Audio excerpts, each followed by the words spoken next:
Pessoal, a derrota de Garcia para Kibo simbolizou o fim de um projeto de governo que visava transformar um homem em uma máquina. Kibo se compadeceu durante boa parte do combate, mostrou uma preocupação do clone que era seu primo. Mas no final, o coração de Garcia parou e a máquina de combate foi desligada. O vídeo de hoje começa com a tempestade que acontecia até então se encerrando. O Baishi e o Dr. Quint estavam em choque com a morte de Garcia. Ou seja, a tentativa da China em comprar aquele clone havia terminado.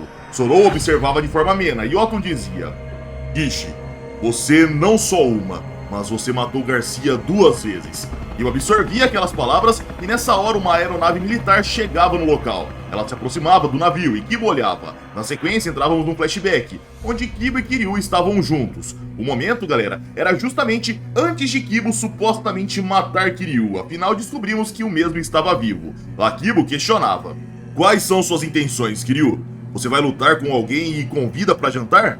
Kiryu respondia: é a minha última ceia. Kishi, certifique-se de me matar. Kibo dizia: você só deve estar ficando maluco, eu não tenho a intenção de lutar contra você, muito menos te matar. Kiryu insistia: eu sei, mas ainda assim serei morto por você. Aqueles que estão no topo não sujam as mãos, eles não matam, eles fazem os outros matarem por eles. E isso me irrita. Kibo dizia: você tá querendo me transformar em um assassino. O que você pretende é me fazer cair na escuridão. Kiryu respondia: tenha coragem de suportar o estigma de ser maligno, Kishi. Eu só quero que você entre em contato com o McMullen, descubra o que está acontecendo e finja ser alguém que me matou por um tempo. Se você me matar, ele será mais aberto com você. De resto eu resolvo sozinho. Kibo absorvia aquelas palavras e Kiryu continuava dizendo: o inimigo é puro lixo, astuto, um covarde, um completo incapaz de agir por conta própria. O problema é que ele possui o poder do exército mais poderoso do mundo. Quanto mais tímidas e fracas as pessoas são, mais cruéis elas se tornam. Ele fará qualquer coisa para salvar a própria pele. Mas se fosse isso, tudo bem, eu terminaria com ele rapidamente. O problema é que qualquer um que descubra o segredo da Agência M terá toda a sua família assassinada. Ou seja, Kishi, você também é um alvo. Todo herdeiro do sangue Miyazawa, obviamente, também. A Agência M são os responsáveis pela clonagem de Garcia, e precisamos acabar com eles como um todo. Kibo questionava: Garcia?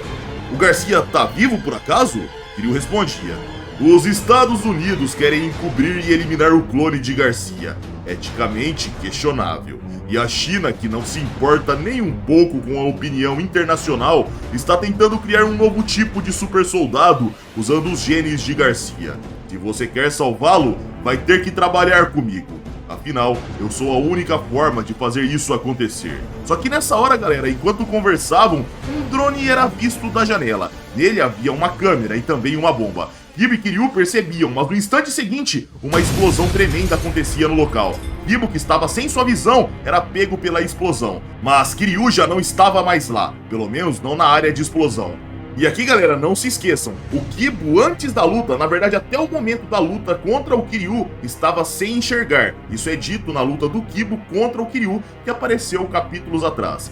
Dito isso, vamos continuar. Kiryu aparecia com alguns ferimentos e questionava: está vendo, Kishi? Esse é o jeito de McMullen.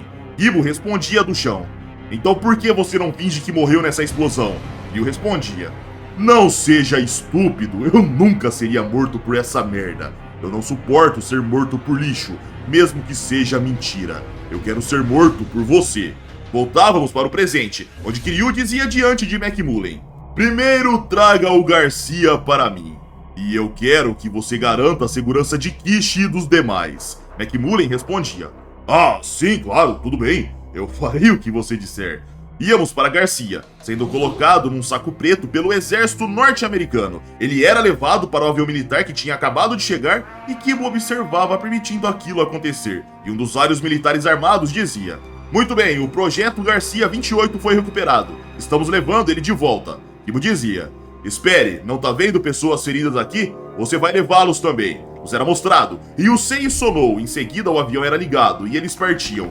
20 e Ubaishi observavam a aeronave partindo, ou seja, a China havia ficado chupando o dedo. A aeronave ia se distanciando do navio e voltávamos para Kiryu, que dizia: foram 46 segundos de puro medo. Eu realmente fui morto pelo Kishi. Na frente de testemunhas, eu definitivamente morri. Então fui levado a um hospital, onde fui declarado como morto. Claro, eu tenho um médico do mercado negro sob meu controle. Eu fui revivido no necrotério.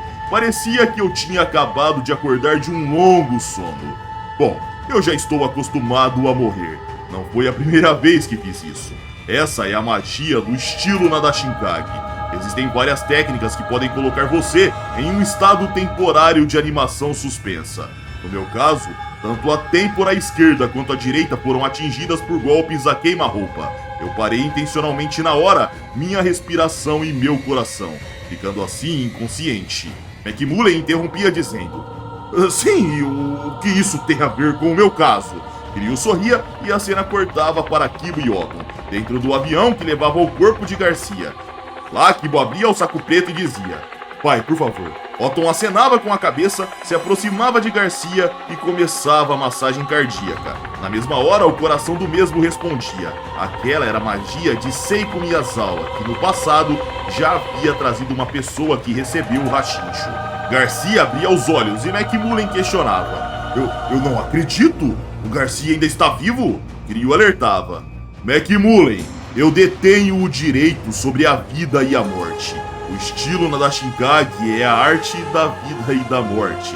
Tudo foi um teatro para os militares. O punho do Bodhisattva de Lotus, liberado por Kishi, é uma técnica que interrompe todas as funções e coloca o corpo em um estado de animação suspensa. Depois eles podem ser revividos usando um tratamento do estilo Nadashinkage. Eu tenho certeza, a essa altura, Garcia já recebeu o tratamento de cura. Mas em alguns casos, em pessoas que são colocadas em estado de animação suspensa, podem muitas vezes ser enterradas. Afinal, todos acham que ela morreu. E a medicina comum não tem nada a fazer. Kiryu puxava uma agulha e McMullen arregalava os olhos. Em seguida, um dos olhos era perfurado por uma agulha, mas a perfuração era tão precisa e delicada que nem sangrava. E Kiryu dizia: agora você será enterrado. Vítima de uma técnica de assassinato. Vamos, robô. Está na hora de dizer boa noite. McMullen caía no sono eterno, ou melhor, na animação suspensa, que faria ele ser enterrado, mesmo podendo voltar à vida com uma técnica do Nadashinkage. Em seguida, Kiryu desaparecia da vista, como se nunca tivesse presente ali. A cena cortava para momentos depois, onde o coração de Kiryu sentia um forte impacto, o demônio do Nadashinkage rangia os dentes e dizia: meu coração.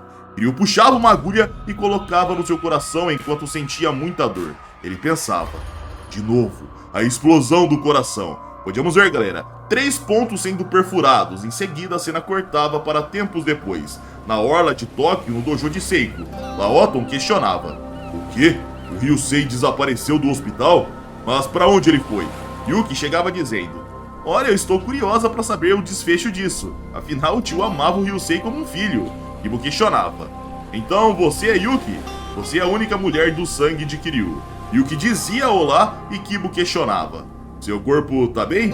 Yuki respondia: por enquanto sim, mas ninguém sabe o que o futuro reserva. Otto absorvia aquelas palavras em silêncio e a cena cortava para Paris, na França. Mais especificamente, no Museu de l'Orangerie. Lá dentro, Kiryu aguardava sentado numa cadeira e ele dizia: esses lírios da água foram pintados por Monet em seus últimos anos de vida, após sua cirurgia de catarata. Alguns especialistas dizem que as cores são mais vívidas do que as de seus lírios da água anteriores.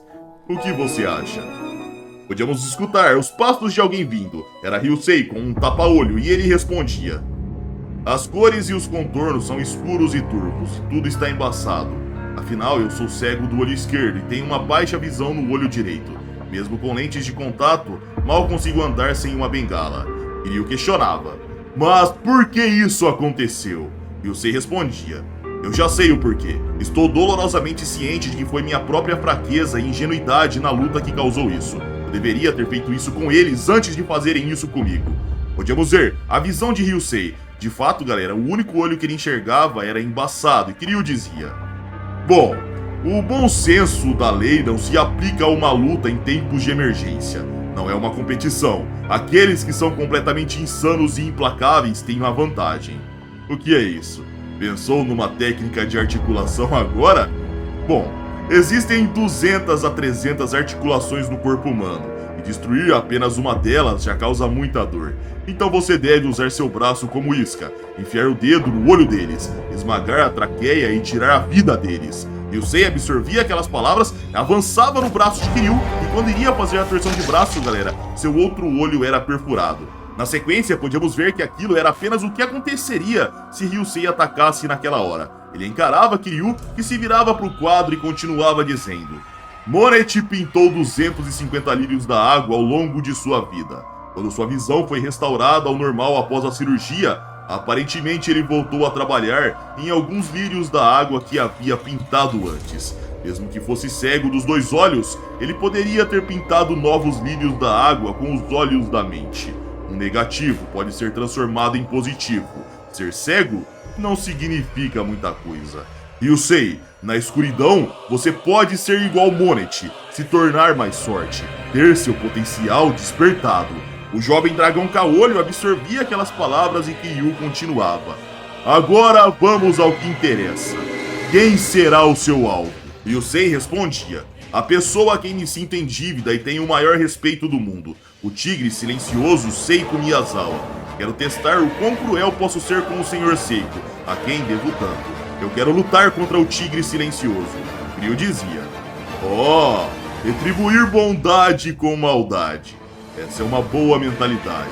É por isso que você é um herdeiro do sangue do dragão. Ryusei mantinha-se calado sem conseguir enxergar seu pai de forma devida e a cena ia para o pavilhão de Oton. Layuki cortava o cabelo de Kibo com a tesoura e dizia: parece meio estranho, eu cortei o cabelo do Ryu assim há alguns meses. Yuki terminava de aparar e dizia: pronto, terminei. Com seu visual clássico, Kibo dizia: graças a você me sinto renovado. Afinal, esse sim é o estilo de cabelo de Kishi Miyazawa. Oton questionava animado: Kishi, você quer lutar pela primeira vez em um tempo? Kibo respondia: não, é melhor não. Eu não posso deixar meu velho pai se machucar. Oton dava uns soquinhos na mão de Kibo e dizia: olha só, se você me tratar como um velho, vai se dar mal.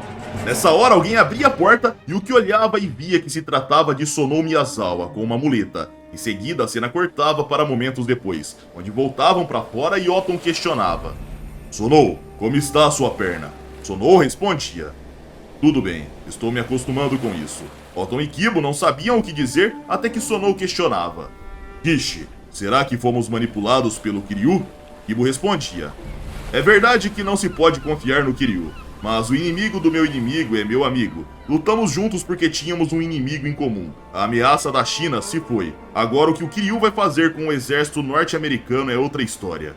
Oton dizia: fora que é verdade que a única forma de salvar o Garcia era seguir o plano do Kiryu. Sonou insistia: mas o que aconteceu com o Garcia? Ouvi dizer que ele seria enviado de volta ao exército, mas não tive mais notícias desde então. O que é realmente assustador é ser alvo dos seus aliados e não dos seus inimigos. O e Oton absorviam aquelas palavras até que Kibo dizia: Garcia é o que chamam de arma humana. Ele é um excelente soldado. Tenho certeza de que ele está em alguma missão importante que não pode ser tornada pública. A cena cortava para uma base militar norte-americana em Okinawa agora. Lá 3 aeronaves de guerra estavam estacionadas. O local era guarnecido por soldados do exército fortemente armados, pois dentro de um quarto estava Garcia, o G-28. Em seguida, soltavam um gás pela tubulação e rapidamente induziam o clone ao sono. Quando ele apagava completamente, era dito enquanto uma cirurgia começava. O G-28 foi transferido da ala especial para a sala de operação. Iniciar cirurgia de transplante de rim ao vivo. Câmera endoscópica inserida. Disseram-me que o doador era um humano clonado, mas ele tem órgãos bem desenvolvidos. Rim pronto para extração. O rim era extraído e diziam: certo, retirei o rim. Isso é tudo por hoje. Garcia era levado para o seu quarto, continuava dormindo e diziam: da próxima vez que eu fizer isso será o fígado. Ou talvez a córnea. Só preciso confirmar qual será exigido primeiro. Ou será que são os pulmões? Bem, eu não me lembro. Você pode sobreviver mesmo com um dos órgãos pares sendo removido, mas no caso do G28, há um que está destinado a ser removido que você não sobreviverá. O coração de Garcia pertence ao Kiryu. A cena cortava para o Museu de Artes onde Kiryu e Ryusei estavam. Lá esse último pensava: meu pai biológico, que eu achava estar morto, ele está aqui. Esse homem, o homem que minha mãe amou. Eu não sinto nenhuma emoção. Eu não aprovo você. Podíamos ver Ryusei entrando com um direto do nada. Kiryu simplesmente desaparecia, surgia nas costas de Ryusei e dizia: sede excessiva de sangue pode causar ansiedade. Quando fica assim, você não consegue matar nenhum inseto. Kiryu aparecia na cara de Ryusei e dizia: não é como se eu te aprovasse também. Ryusei batia com um cruzado e Kiryu desviava indo para trás. Ele pegava a mão do garoto antes dela cessar o movimento e dizia: isso é a verdadeira marca do dragão. De agora em diante, vou te criar para ser um verdadeiro dragão. E dessa forma, galera, com Kiryu e Ryusei se juntando, o vídeo chega ao fim. Estejam preparados, galera, pois as coisas vão subir de patamar demais agora. Vocês viram anteriormente como surgiram uns personagens extremamente poderosos, mais especificamente falando de Shoutaki Min, aquele androide que deu muito trabalho pro Garcia. Fisicamente ele estava acima de Garcia e do próprio Kibo, porém, por ter as partes dos testículos humanas ainda, ele foi acertado e por não ser um grande artista marcial, foi derrotado por Garcia. No final, Garcia era superior por ser um artista marcial superior e ter um QI de batalha muito mais elevado, mas falando exclusivamente de força física e resistência, Shoutaki Min era um monstro, então esperem grandes personagens aparecendo daqui pra frente, seguindo mais ou menos essa linha. Enfim pessoal, esse foi o vídeo, se curtiram like para ajudar o canal, se inscrevam se não forem inscritos e caso queiram vídeos exclusivos, tornem-se membro do canal e tenham acesso a vídeos exclusivos. Primeiro link na descrição redireciona vocês para o clube de membros. Minhas redes sociais vão ficar aqui na tela caso queiram me seguir. E é isso aí galera, eu tô indo nessa, um abraço, fiquem com Deus e tamo junto.